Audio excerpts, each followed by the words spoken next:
বাংলাদেশ সীমান্তের ৩০ কিলোমিটারের মধ্যে আসাম রাজ্যের ধুবরী শহরে একটি সেনাঘাঁটি করেছে ভারত সরকার। ভারতের মূল ভূখণ্ডের সঙ্গে উত্তর পূর্ব অঞ্চলের সংযোগ স্থাপনকারী কৌশলগতভাবে গুরুত্বপূর্ণ চিকেন স্নেক করিডোরের কাছেই এটি স্থাপিত হচ্ছে।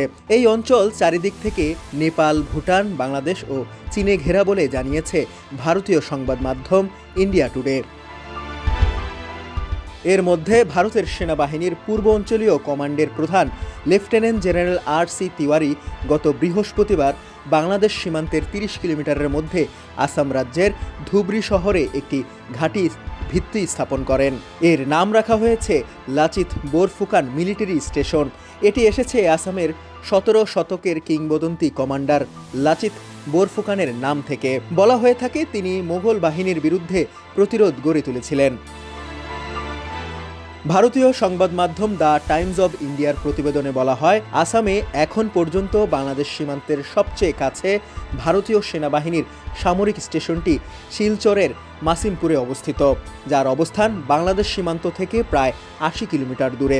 সেই তুলনায় নির্মিত লাচিত বোরফুকান মিলিটারি স্টেশন বাংলাদেশ সীমান্ত থেকে বেশ কাছে। আরেকটি ভারতীয় সংবাদ মাধ্যম ইন্ডিয়া টুডের প্রতিবেদনে বলা হয়, আসাম বাংলাদেশ সীমান্তের ধুবরীর কাছে বামুনি, বিহারের কিশনগঞ্জ এবং পশ্চিমবঙ্গের চোপড়ায় এই ৩ নতুন ঘাঁটি তৈরি করা হয়।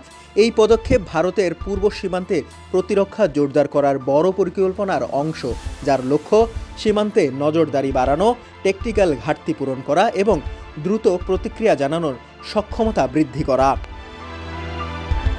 প্রতিবেদনে আরও বলা হয়, চিকেন স্নেককে অনেকে ভারতের দুর্বল অংশ মনে করলেও ভারতীয় সেনাবাহিনীর ঊর্ধ্বতন কর্মকর্তা একে ভারতের সবচেয়ে শক্তিশালী প্রতিরক্ষা করিডোর বলে আখ্যা দিয়েছেন। সংশ্লিষ্ট একটি সেনা সূত্র জানায়, শিলিগুড়ি করিডোর বহুস্তরীয় নিরাপত্তার বলয়ে সুরক্ষিত। নতুন ঘাঁটিগুলো আমাদের দ্রুত চলাচল, লজিস্টিক্স এবং রিয়েল টাইম গোয়েন্দা তথ্য সংগ্রহ করার সক্ষমতা আরও বাড়াবে। এর আগে ভারতীয় সেনাপ্রধানও বলেছিলেন, চিকেন স্নেককে আমি দুর্বল অংশ হিসাবে দেখি না, এটি আমাদের সবচেয়ে শক্তিশালী অঞ্চল, কারণ পশ্চিমবঙ্গ, সিকিম এবং উত্তর পূর্ব অঞ্চলে অবস্থানরত আমাদের সব বাহিনীর এখানে একত্রে মোতায়েন করা যায়।